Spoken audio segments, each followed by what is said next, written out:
Sir అంటే నువ్వు ఎమ్మెల్యేవా ఎంఆర్ఓవా ఏమవుతావు నువ్వెట్లా ఇస్తావు భూమి నా దగ్గరకు ఎమ్మెల్యే దగ్గరకు ఎమ్మెల్యేకి వెళ్ళి నా దగ్గర లెటర్ పెట్టామని నేను భూమి చూస్తాను అని ఎంఆర్ఓ అన్నాడు.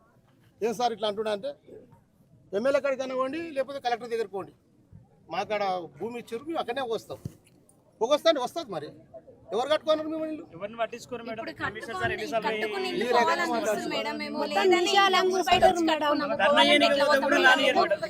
జనం బాటలో భాగంగా మేము ఇక్కడ స్థానిక ప్రజలు అనేక సార్లు ధర్నాలు చేసినా, దరఖాస్తులు ఇచ్చినా ఏం చేసినా కూడా పట్టించుకోకుండా మరి కంటిన్యూస్ గా మున్సిపల్ వాళ్ళు ఇబ్బంది పడుతున్నటువంటి సందర్భం ఉన్నది.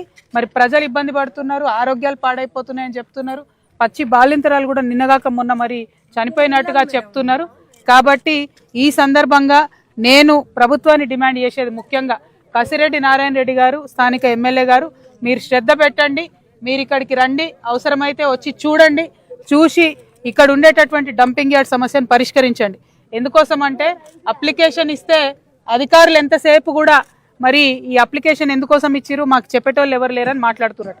అదేవిధంగా ఇదివరకు మున్సిపల్ నుంచి 1,20,00,000 రూపాయలు మంజూరయ్యి 8 కిలోమీటర్ల దూరంలో జనావాసాలు లేని దగ్గర స్థలం ఇచ్చినా కూడా అక్కడికి డంపింగ్ యార్డ్ తరలించకుండా ఇక్కడనే కొనసాగించడం అన్నది అమానుషం.